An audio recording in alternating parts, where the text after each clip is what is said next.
What's up? Hey, what's up? A house is being condemned because a man was found to be hoarding meat inside. It's actually a condominium, but I'm gonna call it a house because people seem to like when I say the word house.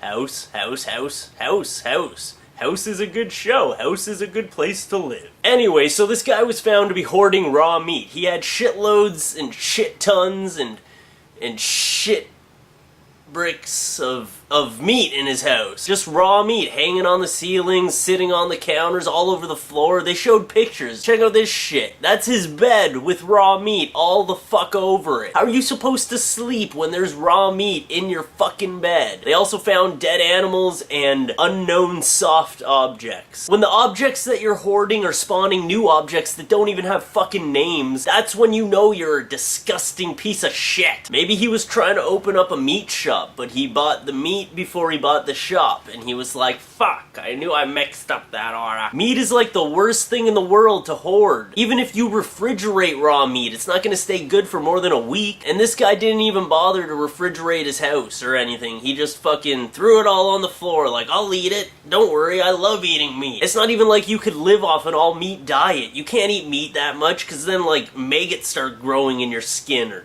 something. I don't know, I'm not a fucking scientist. His mailbox was stuffed with raw chicken.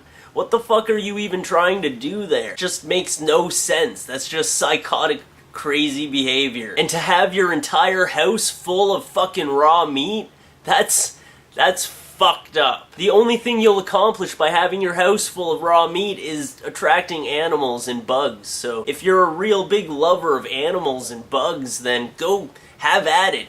Put fucking meat in your house. Hang out with wild animals until you fucking die of diseases. This man claims that he's homeless now. He doesn't live there. Of course you don't fucking live there. You can't live there. His house was literally falling apart because of all the rotting meat in it. The people who went in to check out this house had to come out right away because they said it felt like little bugs were biting their skin. And I bet the reason they felt like that was because there was fucking bugs biting your skin. That's so gross. These bugs were trying to fucking eat you. But you know what? Let's face it. This guy is probably filling his house full of meat because he likes to have sex with meat. I didn't want to take this story down the sick fuck road, but I'm just gonna put it out there. I bet you he had sex with every single piece of meat in that house.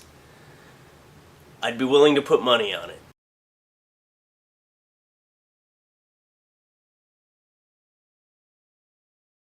I guess this guy just loved meat. You know, he loved taking a piece of meat and just feeling it in his hands and then using his hands to beat that meat. And then he'd take a big piece of meat and put it in his mouth. I mean, we all have sex with a piece of meat once in a while, right? You know, I just cut a hole in my T-bone and stick my dick in. No one else. Awkward. So I want to know, what piece of food would you have sex with? No, I'm just kidding. That's not the question. I mean, you can answer it if you want. But so I want to know, what one type of food would you eat for the rest of your life if you could only eat one type of food for the rest of your life? Leave a comment or a video response and let me know.